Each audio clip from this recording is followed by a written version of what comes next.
You've been assigned a research project, and your teacher is requiring you to develop your own research question. You may be thinking, there's just so much out there. How can I decide? This video will walk you through some of the steps you can take to make selecting a research topic feel less impossible. First, let's go over what the concept of developing a research question or a focused research topic entails. What is a research question? It is a question that focuses on a particular topic area that helps keep research focused and organized. Research questions create direction without leading the reader towards one answer or another. It's also important to remember that a research question is for finding answers, not for arguing viewpoints you already have. It is an investigation into an idea or question that may or may not have an answer in the end. So, where do we begin? Start by exploring your topic. Look for general information that casts a broad net on issues within the topic. As you read, note topics of interest. You'll want to find an issue that has to do with something you're actually interested in. Also, think about your audience. What is going to be the most appropriate in the context of the type of research that you're doing? Write down any questions you may have about those issues that you've been considering. Then pick one or two that you think could be made into a usable research question. And finally, dive right in. Once you've got an area of interest, explore it and begin your research. Let's go over a couple of examples. So say your history teacher gives you a research assignment on the Dust Bowl, and that sounds plain boring. As you look for information, think about your own interests and how they apply to the Dust Bowl, as well as specific questions that you would personally want to find answers to.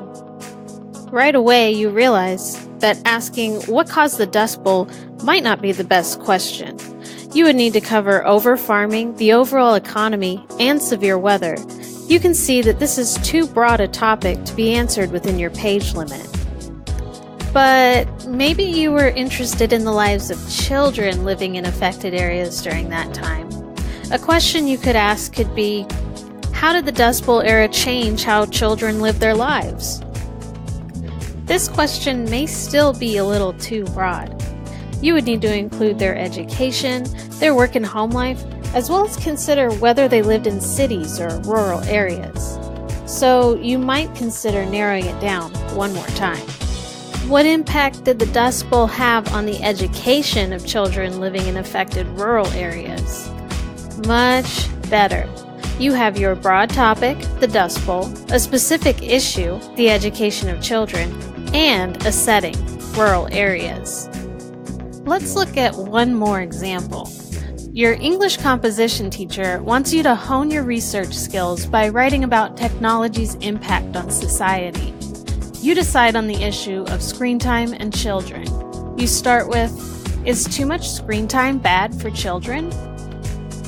This is a big question with many different, equally big answers. This question is probably not focused enough for a research project. Maybe you decide to narrow it down by focusing on behavior, but you realize that 0 to 6-year-olds and 7 to 12-year-olds may not have much in common. The question may also lend itself to bias if you go into it assuming that screen time impacts behavior, when you may or may not find research that says otherwise. You'll want to identify a specific group, setting, and possible cause and effect. What, if any, is the correlation between classroom behavior and daily screen time of preteens, and what implications may be intuited from the current research? That's a much more focused question. Remember, it's more than okay to reconfigure your topic as you go. Failure is an option. Don't feel locked into a topic that you won't be successful with. And don't be afraid to ask for guidance when you feel stuck. So there you go. Now you've got an idea on how to create a narrowed research question. This is something you may be doing in your future as a college student, so understanding how it works now can definitely help you later. You can find a few more resources for help on the research process here in the credits. Good luck!